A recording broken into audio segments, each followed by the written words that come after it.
सुन्दर समयको निम्ति यो सुन्दर भेटघाट हामीसँग प्रथम परमेश्वर पिता तपाईँलाई यो समयको निम्ति कारणले गर्दा यहाँ उभिएका छौँ।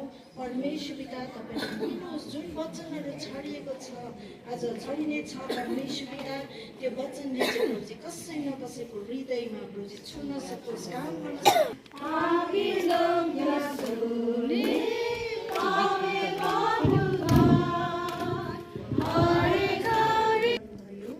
उहाँले आफ्ना एकमात्र पुत्रलाई दिनुभयो।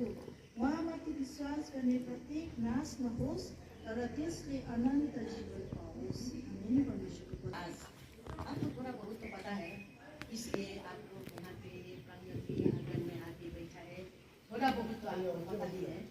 आपने यीशु मसीह के बारे में थोड़ा बहुत तो सुना ही है ना। और आपको संतरा का टेस्ट है याद है, हाँ आम का भी है याद है। तो हमको सबको ये संतरा कैसा होता है, आम कैसा होता है, ये सभी हमको पता है। हम जानते हैं कि उसका टेस्ट ऐसा है, इसका टेस्ट ऐसा है। तो हम आज इतने माए बहने आप लोगों के आगे आके हम कुछ संदेश देने के लिए हम आए हैं। क्या है कि हमने जो यीशु मसीह से जीवन पाया, हमने जो उद्धार पाया, जो मुक्ति पाया, इसी थोड़ा बहुत आप लोगों के पास बांटने के लिए आप लोग कितना बड़ा ये प्रार्थना भवन बना रहे हैं, आप लोग कितना परिश्रम कर रहे हैं। ये परिश्रम ऐसे ही नहीं जाएगा, आप लोग इधर ऐसे ही नहीं आया। आप